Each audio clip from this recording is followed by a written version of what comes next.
If you want an ADHD friendly home, then one of the best ways to do that is to organize your home in zones. And I'm going to tell you how to do that. Now, the first thing you want to do is you want to pick an area in your home that you actually want to organize. You can pick the area that needs the most attention or pick an area that needs the least attention. But you also want to keep in mind where that area is and how big that area is. Because if you choose a big area and also a hard to organize area, you know it's going to take you a lot longer to do that, as opposed to choosing a smaller area where you know it's going to take you less time to do it, even if it needs more attention than some of the big areas as well. And what I mean by area is a room, a closet, a side of a room, a drawer. You pick where you want to organize.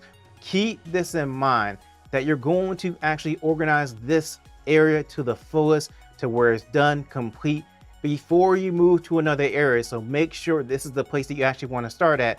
Now, this is really important. You have to figure out how you want to organize the place you're organizing.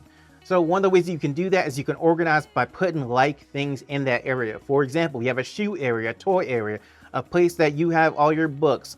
That's one way that you can do it. The other way that you can do it is going to be you can color organize. For example, you have a closet and you have blue clothes, red clothes, green clothes, orange clothes, whatever, however many colors you want to have in your closet.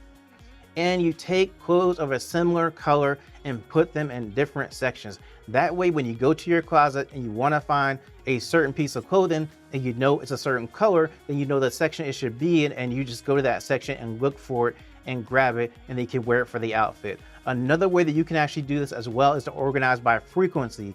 Organize by how frequent you actually wear something. Now, there is a trick that you can do that will help you with this. It's called the hanger trick. Now, what you do is every piece of clothing put on a hanger, and then when you wear that piece of clothing, you are going to turn the hanger the opposite direction of every other hanger in your closet. And then the clothes you do not wear, you leave them turned the original direction of the hanger. And then you'll see which clothes that you use and which clothes that you don't use.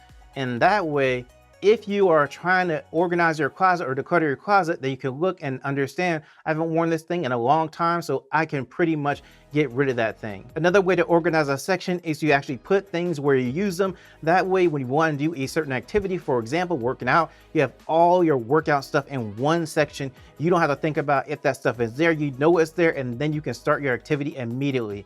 Now, if you're enjoying the content, then go ahead, click the subscribe button for me so you do not miss any videos. I know I said before, do not organize two zones, but this is the exception, a declutter drop zone. If you're organizing, you find clutter that you want to make sure that you get rid of, you want to have a central location to where you put all that clutter. You can even organize that kind of by having different bins there for trash, for things you want to sell, for things you want to donate.